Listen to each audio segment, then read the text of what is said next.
Good morning. Good morning. Good morning. Well, nice to see you all. Checking you out on Zoom. Nice to see you. Glad to be here. It's a very beautiful walk over here this morning, for which I'm grateful. And I'm just going to jump in today. I wrote a talk for today called Caring for Self, Caring for Others. Caring for self, caring for others. Not sure if there should be a comma or not. Caring for self, caring for others, or just caring for self, caring for others. So, these are good things to do. We have conventional ideas about what this means. Caring for self, taking a walk, pausing to notice the sensations of the body right now, eating mindfully with your whole attention, just enjoying something that's happening that you enjoy. These are ways to care for the self that are sometimes available. Sometimes they may seem like they are not available. Yes. True. And then you might think, well, you're caring for yourself, and then caring for others is different than that. It's a different thing. You might think, like, in the morning, we come and we sit zazen, and I'm caring for myself. I'm doing something that's good and helps me be more calm and centered and grounded. And then after the service, we get up and do work practice, and then we care for others. We care for our building, and we care for our community by sweeping, vacuuming, washing windows, setting up for the next group of people. Who did that yesterday? Someone set up this room for us. Thank you very much. Caring for others, yeah. Running a Zoom meeting, showing up at a public hearing, making donations of money or things, volunteering in prison. We have people who have been doing that for years. So we could go on and on, but normally people would think that probably more is like that's caring for others as opposed to caring for the self. And those are reasonable to think of them that way because sometimes like prison volunteering can be stressful. So it's like you kind of feel like, after that I need to come home and care for myself. It's hard to be in that environment. It's so oppressive where there's so much suffering.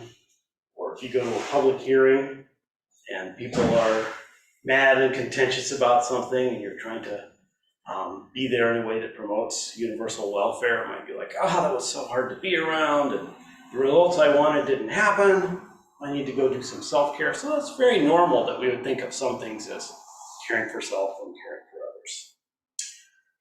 others. But they're both pretty good, I think. It's both pretty good.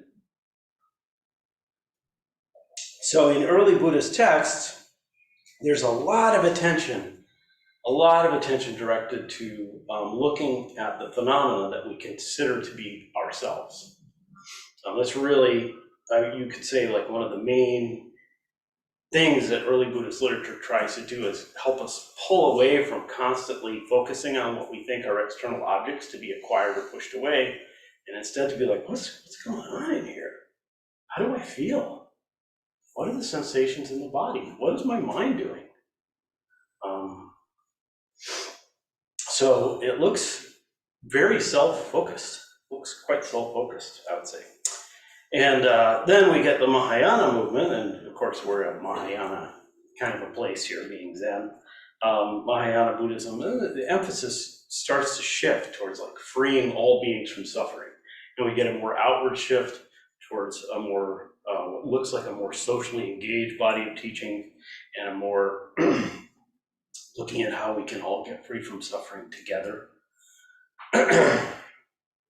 So if we go back to these early Buddhist teachings, there's always, all right, well, let's just really take time to slow down, go sit in the forest, or maybe if you're really fancy, you might have a building to sit in, and slow down enough to just see, oh, here are the feelings arising and coming and going away. Here are the feelings in the body coming up and going away. Here are the thoughts coming and going away. Really seeing. And the basic idea is by focusing on the phenomenon we would conventionally understand to be the self, we'll realize that there isn't one. That is to say, self. So what does that mean? We realize that there's not something fixed that we are, something permanent and something separate. So this is kind of a strange approach to self-care, probably from a modern understanding. Slightly different than getting a really nice bath bomb and to just really slow down, watch whatever comes up within the field of your emotions, no matter how difficult it is in itself, or sometimes just difficult to see. You ever had that thing where you're like, I started doing Buddhist practice and I turned out I was much more of a jerk than I thought? Or like, just like, wow, look at how selfish that is. Wow. So that's okay. That comes up. But then begins to be like, oh, that's not me. That's just something that's happening. And then what do I want to do?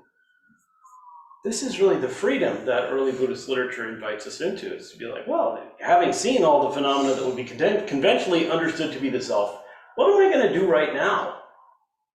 And then we hang out together and talk about Dharma, so we can start to be like, well, the thing I'm going to do right now is something that's conducive to people being free from suffering. What will that be? What will that be?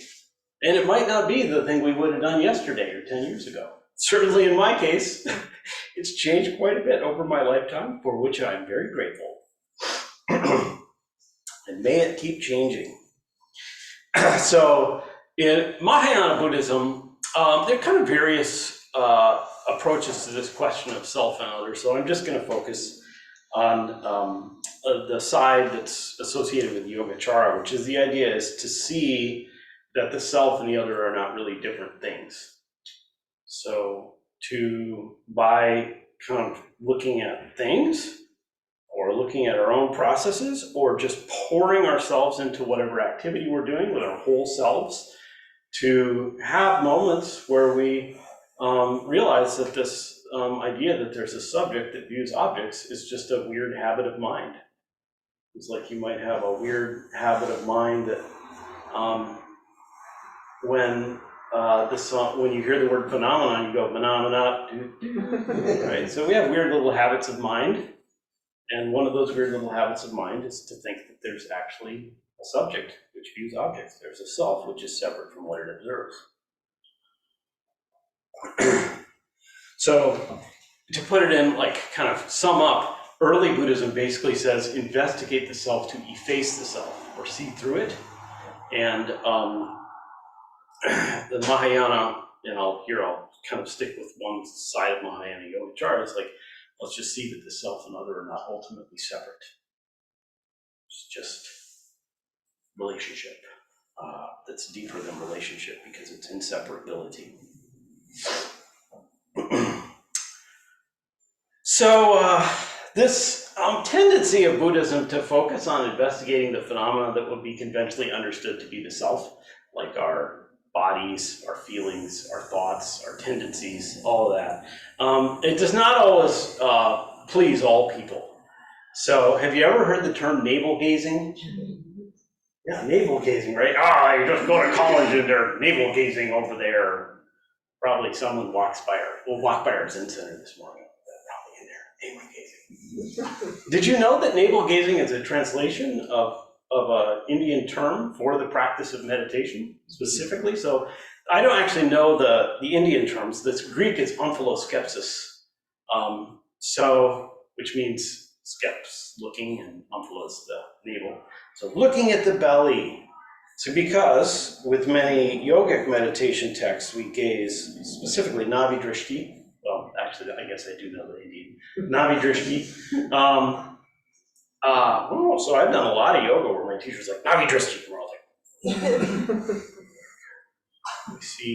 we do Navi Drishti, we see the breath. Visually see the breath. All our attention to the breath, the body, phenomenon we consider to be the self. So anyway, people think that this is bad. You should be out there doing something. In fact, maybe you will find yourself sitting zazen within the next 2 weeks being like, shouldn't I be doing something?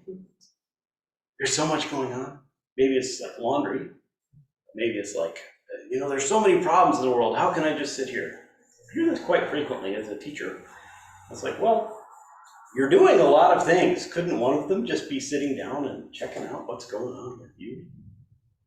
I believe that's really worth it. And this critique of navel gazing, which is quite clearly, I'll just say it's like racist, because it comes out of the English colonial tradition looking at what Indians were doing. So that's very specifically, you can trace the etymology, and they're like, those yogis, those weird fakirs with their funny clothing, growing their hair out long and gazing at their bellies. We are getting things done, building railroads. Which is cool. I like railroads. I love trains. Just rode one. It's great. But this Nadi Drishti is not too bad. Because, if you think about Gandhi and liberation, this was a movement that was very deeply rooted in investigating the phenomena of our own selves and coming from a place of deep non-objectification and non-violence in order to create the conditions for more freedom and well-being for hundreds of millions of people. And not only was there like in the United States, it was cool, we had a revolution, good job, but they had to kill a lot of English people to get it done. And certainly many people died during the Indian Revolution, but the degree to which India gained independence from colonial rule through nonviolent means is an astonishing human achievement that was deeply rooted in the practice of a personal investigations of the body, the contents of experience, in order to effect this change. And then we see this basic idea that our efforts as human beings to help people be free from suffering on the external, helping others, can come from this deep focus on the self, permeates many people's thinking. So in the letter from Birmingham jail, Dr. King writes, nonviolent campaign has 4 basic steps. Investigation of the facts to determine whether injustice exists, negotiation, self-purification, and direct action. So the self-purification is very specifically unpacked as something to look at where are you hating people, and learning to not be burdened by your own hate. Where are you objectifying people and not be burdened by that?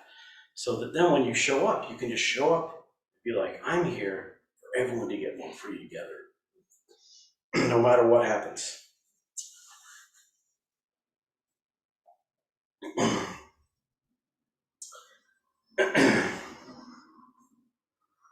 So in the Dhammapada, it says that deed is selfish, that deed is selfish, which brings remorse and suffering in its wake. But good is that deed which brings only happiness in its wake. That deed is selfish, which brings remorse and suffering in its wake, but good is that deed which brings only happiness in its wake. Now, what I like about this is it defines selfishness as a thing which is harmful. So any focus on the self or care for the self, which is conducive to well-being in the general sense, is not selfish. So like I came to Buddhism kind of through a spiritual path that was about recovery from addiction. And a lot of people in addiction recovery communities will say like, oh, recovery is a selfish program because it requires a lot of focus on the self. In order to dismantle the tendencies that we have that cause harm, it takes them like, well, what's going on here? So I was like, yeah, that's cool, I get it, it's rhetorically effective, but I don't think it's selfish. I just have never seen the results of that be bad. Well, I mean, never, it's probably not true. But, looking at what's going on with us and realizing there's transformation possible, we're just looking with some care and seeing that it's not fixed, that more liberation is always possible.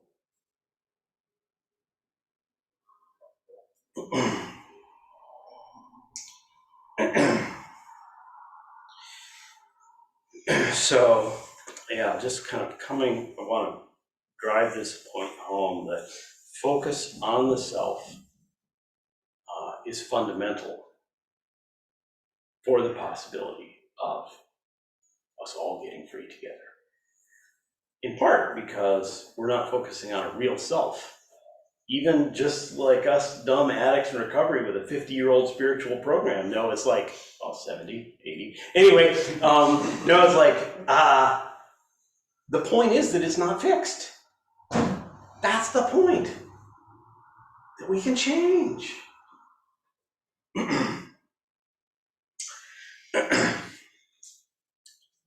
So, on caring for others. Well, shifting to like a kind of a Mahayana frame here, the idea is to care for others by seeing that they're not others, that seeing the totality of our interdependence. And, sometimes Buddhist literature will say this in very absolute terms, but in my experience, it seems to people, they know it gradually or a little bit or more or less at any given time, the degree to which you really see that your life is bound to the lives of others.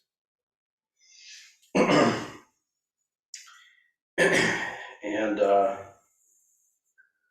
sometimes people can say, well, now you're back to navel gazing because you're just talking about the way you're perceiving the world. Oh, true that. That's kind of true. But the basic idea here is if you are really seeing how interdependent you are, you will act to help other people be free from suffering.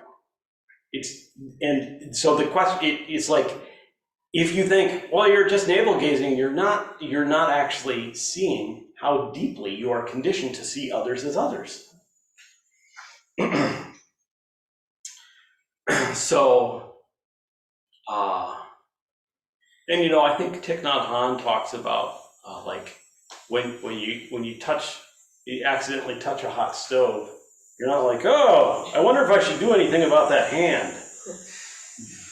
You just lift your hand up, you move, you realize the degree to which you're connected and that your action has effect naturally.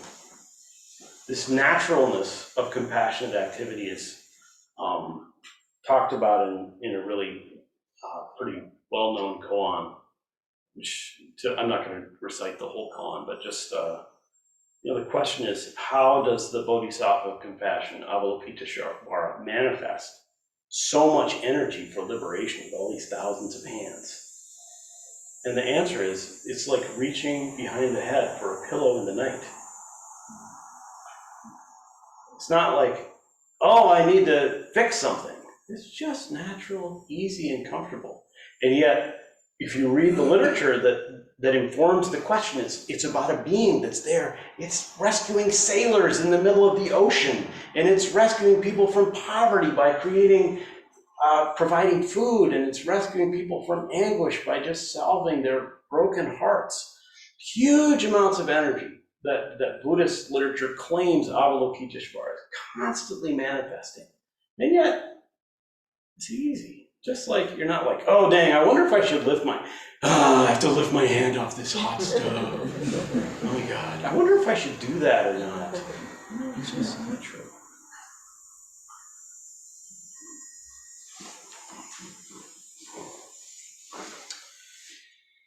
So, of course, it doesn't always feel that way, right? You're like, I did the thing for others and I'm tired. I did the thing for others and I'm really frustrated. It's like I spent all day planning, carrying around things for my child, and then they got really mad at me because I turned their root beer into water. I won't tell the whole story. I've seen it happen. You turned my root beer into water. Actually, no, it's a different cup. No, you. It can be frustrating.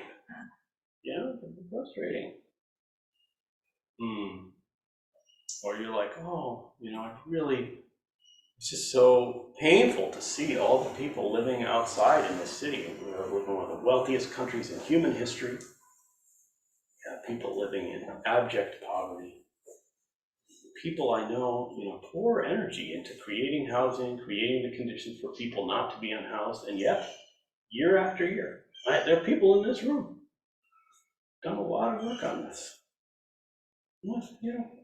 So that's hard, and that's why caring for themselves is important. Because when we're brokenhearted, it matters. Because we'll give up. People give up. So many people give up.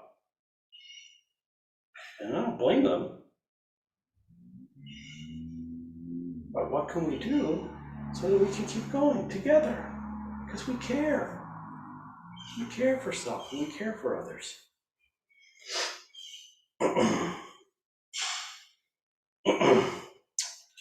So, simple way that I think about this is just, if we're caring for others and then we're like, oh, I have a lot of difficult emotions. I'm frustrated, I'm angry, I'm too sad, I'm really sad. Then care for those feelings. Oh, it turns out your feelings are others. They're just something that's happening. It needs love and care, just like anyone else's. It's just phenomena. There's something in this moment towards which we can direct some care into what can I do that would help? Get that bath bomb. Get in the bath. Why are they called bombs? That's weird. Anyway, so, all this that I'm talking about really ties deeply to the basic approach to meditation that we have here. Generally speaking, when we teach meditation at Zen Center, we're teaching awareness of the breath without a gaining idea. So this allows us to turn our attention to the phenomena that's conventionally understood to be the self, the body, bodily sensations, which often naturally opens up, but often we're encouraging people to notice how you feel. Almost certainly you'll notice some thinking. I don't know about you. Most people are like, I just noticed 473,000 breaths. Not that I counted them, and then I got up from Zazen. I don't think so. I usually notice some thinking in there. And then open up to the whole field of experience. What's heard, seen, smelled.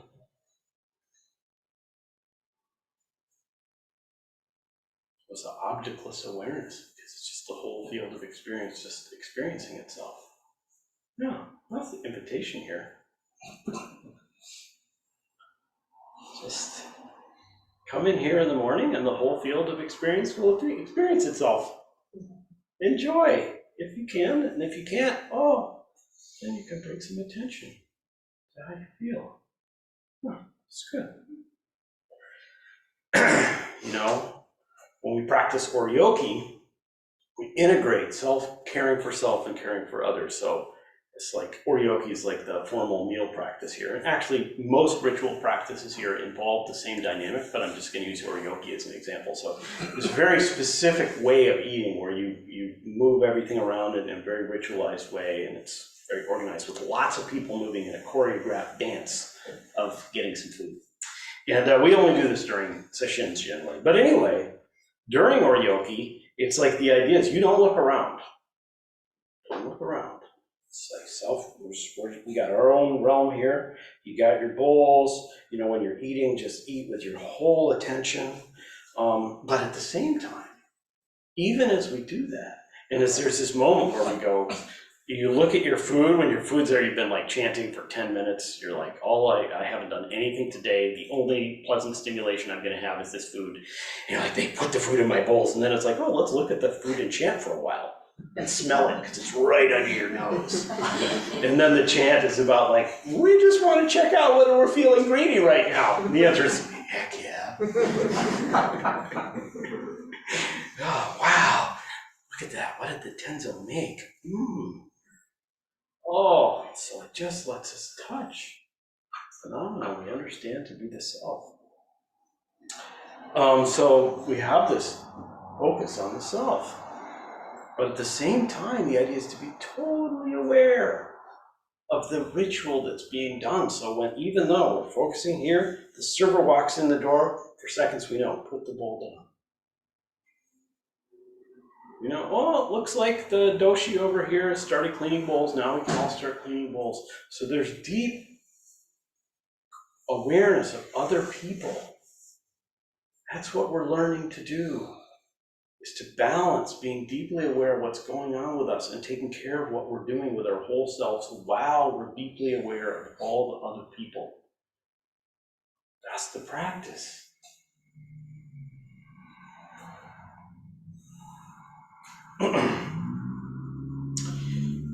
I'll give like one more practical example of training here and this caring for self, caring for other things, and then I have like a little then I'll move on to the next thing.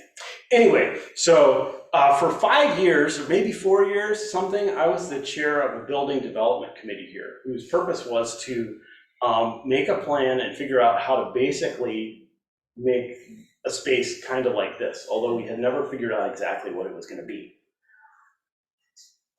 But we had years of community engagement, meetings, all kinds of stuff, and I really enjoyed it. It was really cool.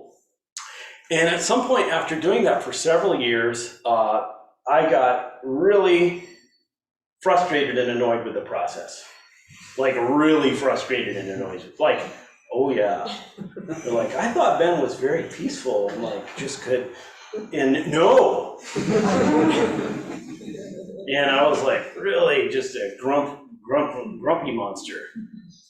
And I was just like, we gotta get this thing done. We worked so hard, we gotta go back. And then I was like, you know what? This isn't gonna help. And so I conferred with all the people I'm working with, and I'm like, I'm gonna stop doing this. And I don't know what will happen. Cool! I'm not in control. You wanna get free? Figure that out. So I knew it for like 4 minutes. Anyway, so I stepped off that committee, and then I didn't really think about it almost at all. And then like several years later, some other people did a huge amount of awesome, beautiful work, and now we have the thing. Thank you. Thank you. Yeah. So, it's like we can just be like, this isn't working for me right now. I don't have to be like, they're gonna get it wrong, or I have to leave. Yeah, well, you can do that if you have to. But I was able to just be like, well, this just is not working for me. I need some space. And I'm just really, really grateful for all the wonderful work people did, because I love sitting in here, and I love being with you here. Okay, so I want to do like a chant practice together.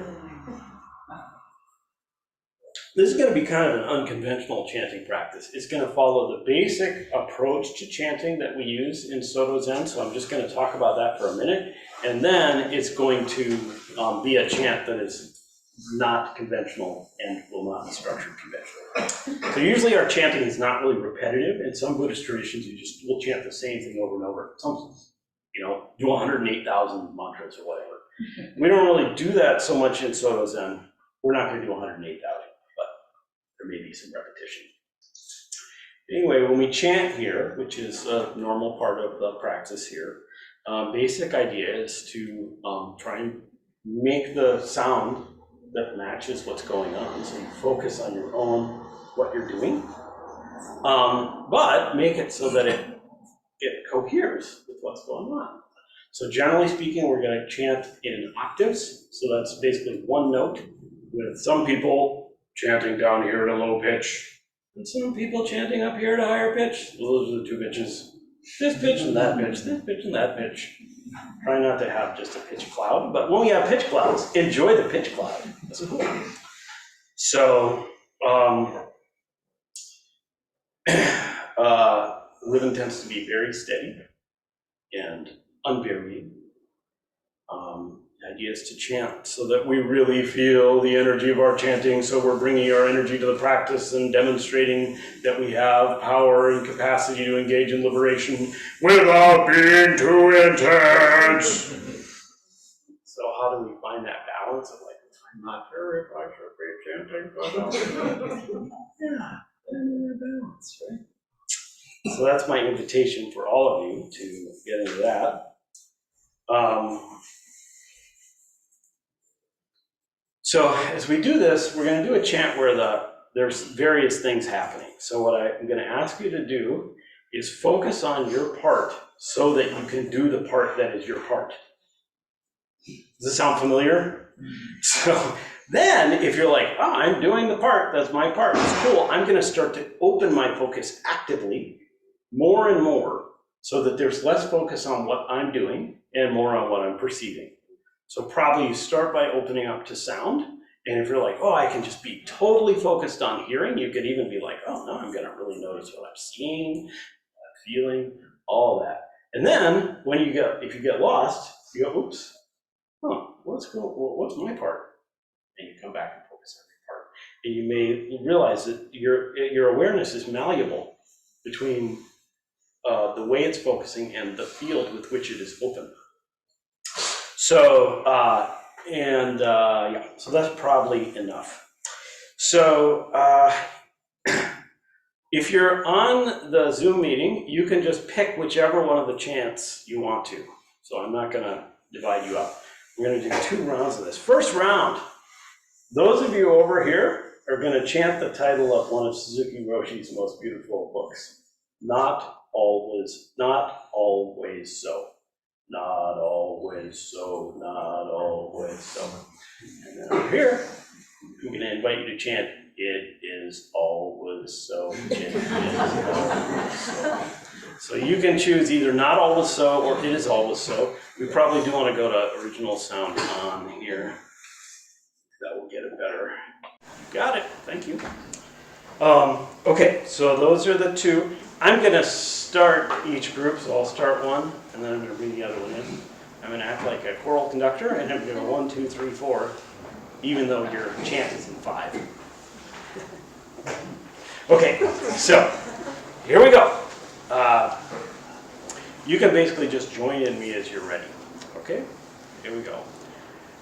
Not always so, not always so, not always so, not always so, not always so. You can chant a little louder. So, not always so, not always so, not always so, not always always so, it is always so, it is always so.